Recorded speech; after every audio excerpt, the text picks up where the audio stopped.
Hello students, मेरा नाम है अरुण शर्मा। आप सभी का अरुण कोचिंग क्लासेस में बहुत बहुत स्वागत है। बच्चों, हम कर रहे हैं प्लस टू कॉमर्स अकाउंट्स का पेपर सॉल्व और मैं आज आपको करवाऊंगा क्वेश्चन नंबर 33। इसका ए पार्ट है ना, और इसका कोड है 6752। ये पेपर हुआ था 26 मार्च 2025 में। प्लस टू कॉमर्स का पेपर है ये, अकाउंट्स का। तो आपसे रिक्वेस्ट इतनी है कि चैनल पे नए होंगे तो चैनल को सब्सक्राइब जरूर करना, बेल आइकन को प्रेस करना। देखिए यहाँ पे लिखा गया है कि करंट रेशो जो है जैक लिमिटेड की, वो है 3.1 और क्विक रेशो है 1.5:1। तो यहाँ पे एक्सेस ऑफ करंट एसेट यानी कि current asset minus quick asset है ना, रिप्रेजेंट करती है इन्वेंट्री को। और जो इन्वेंट्री है हमारे पास वो कितनी है, वो है 68,000 रुपीज की। तो आपको कैलकुलेट करना है करंट एसेट, क्विक एसेट और करंट लायबिलिटीज। तो बच्चों ये बहुत ही इजी क्वेश्चन है। देखिए किस तरीके से इसको करना है हमने, ये मैं आपको बताता हूं। तो आप स्क्रीन पे जो है ध्यान से देख सकते हैं। देखिए बच्चों, आप जो है यहाँ पे सबसे पहले जो भी हमारे पास आइटम्स दी गई हैं उनको यहाँ पे आप लिख देंगे। ठीक है बच्चों, तो उनको लिख दीजिए यहाँ पे। तो देखिए आपके पास जो है क्या क्या दिया गया है। आपके पास दी गई है रेशो,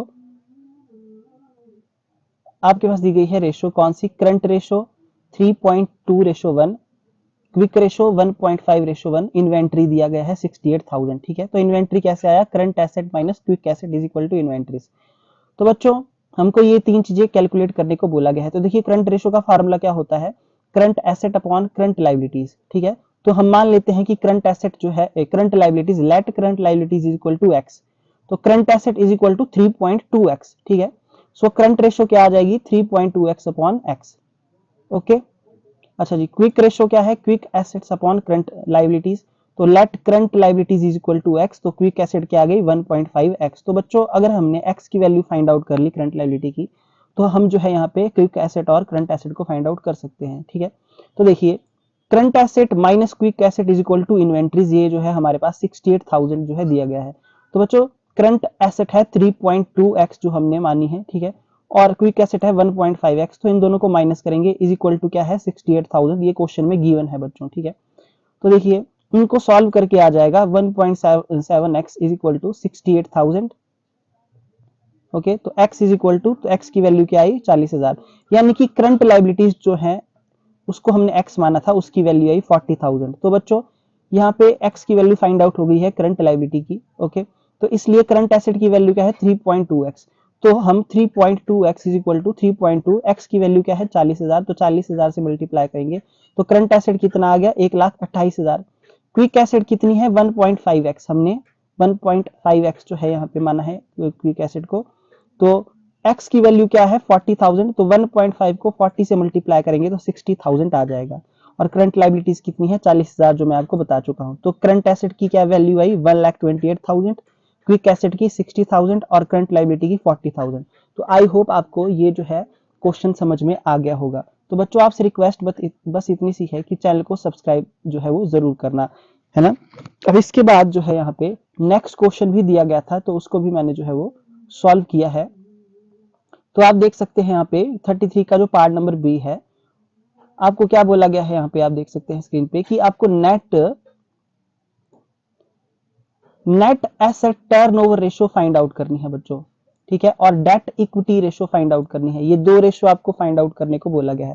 तो आपके पास क्या क्या दिया गया है, preference share capital, equity share capital, general reserve, balancing statement of profit and loss, 15% debentures और 12% लोन, और रेवेन्यू फ्रॉम ऑपरेशन 2023-24 की 72 लाख रुपीस दी गई है। ठीक है बच्चों, तो देखिए अब हम यहाँ क्या करेंगे, सबसे पहले नेट एसेट टर्नओवर रेशियो का फार्मूला लिखेंगे।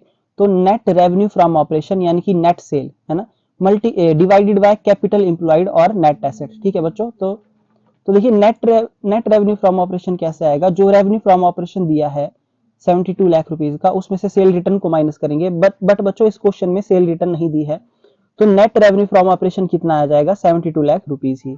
अच्छा, उसके बाद नेट एसेट कैसे फाइंड आउट होती है, ये एसेट अप्रोच है। जब टोटल एसेट से करंट लायबिलिटी को माइनस करेंगे बच्चों तो नेट एसेट आ जाएगी। ठीक है, नेट एसेट और कैपिटल एम्प्लॉयड एक ही चीज होती है।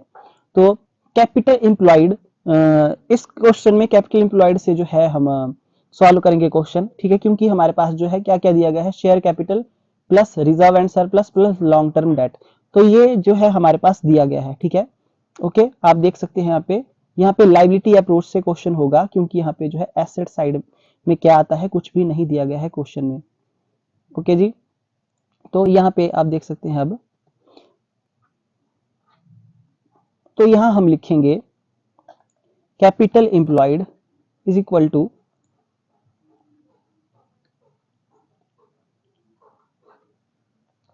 Capital employed is equal to preference share capital plus equity share capital, ठीक है, ये हो गई शेयर कैपिटल, और इसमें जनरल रिजर्व ऐड होगा, इसमें बैलेंस जो है हमारा प्रॉफिट एंड लॉस अकाउंट का वो भी आएगा, क्योंकि बच्चों रिजर्व एंड सरप्लस में ही ये प्रॉफिट एंड लॉस अकाउंट का जो है क्रेडिट बैलेंस आता है।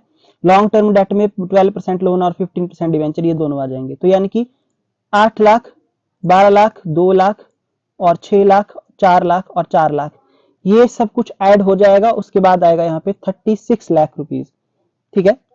तो net asset turnover ratio is equal to 72 lakh divided by 36 lakh is equal to 2 times, ठीक है बच्चों। तो इसका जो आंसर है वो है 2 टाइम्स, ठीक है। ये था आपका क्वेश्चन नंबर 33 का बी पार्ट, है ना। तो आई होप आपको 33 पूरा जो है क्वेश्चन मैंने करवा दिया, दोनों पार्ट्स इसके आपको समझ में आ गया होगा, इसी तरीके से जो है ये क्वेश्चन होना था, ठीक है। तो ये नेट एसेट टर्नओवर रेशियो हमने फाइंड आउट कर ली है। हेलो बच्चों, यहाँ पे जो सेकंड पूछा गया है वो है डेट इक्विटी रेशियो, ठीक है। तो डेट इक्विटी रेशियो का क्या फार्मूला होता है, लॉन्ग टर्म लोन, तो लॉन्ग टर्म लोन हमारे पास दो है, यहाँ पे देखिए, ये है हमारे पास लॉन्ग टर्म डेट, मतलब लॉन्ग टर्म डेट वो है 15% डिवेंचर और 12% लोन, और उसके बाद उसको डिवाइड करते हैं हम किससे, हम डिवाइड करते हैं इक्विटी या फिर शेयर होल्डर फंड से। तो इक्विटी और शेयर होल्डर फंड में ये फर्स्ट जो है 4 आइटम्स जो है हमारे पास आ जाएगी, preference share capital, equity share capital, general reserve और balancing statement profit and loss, ठीक है। तो देखिए यहाँ पे इसको किस तरीके से मैंने सॉल्व किया है मैं आपको बता देता हूँ। तो मैंने यहाँ लिखा है डेट इक्विटी रेशियो, इसका formula long term debt upon equity और शेयर होल्डर फंड। तो लॉन्ग टर्म डेट में मैंने बताया आपको दो आइटम आएगी, डिवेंचर और लोन, तो ये 4-4 लाख रुपए के दिए गए हैं, तो 8 लाख ये हो गया। और दूसरा हमारे पास इक्विटी और शेयर होल्डर फंड में preference share capital, equity share capital, general reserve, balancing statement profit and loss, तो यानी कि 8 लाख, 12 लाख, 2 लाख और 6 लाख, यानी कि टोटल जो है हमारे पास 28 लाख आ जाएगा शेयर होल्डर फंड। तो debt equity ratio is equal to 8 lakh divided by 28 lakh is equal to 0.29 आएगा बच्चों। तो 0.29 रेशियो 1 ये इसका आंसर होगा डेट इक्विटी रेशियो का, ठीक है। तो ये थे हमारे दो क्वेश्चन, ये था हमारा मतलब दो क्वेश्चन पूछे गए थे क्वेश्चन नंबर बी पार्ट में, ठीक है। किसके बी पार्ट में, 33 का जो बी पार्ट था, है ना, उसमें नेट एसेट टर्नओवर रेशियो और डेट इक्विटी रेशियो पूछी गई थी, तो मैंने आपको ये क्वेश्चन भी बता दिया। तो आज के लिए इतना ही, वीडियो को लाइक जरूर करना, शेयर करना, कमेंट करना, चैनल को सब्सक्राइब करना बच्चों, और जिस भी टॉपिक पे आपको वीडियो चाहिए वो आप मेरे साथ जो है डिस्कस कर सकते हैं, मैं आपको जो है लेक्चर बना के दे दूंगा। Thank you so much.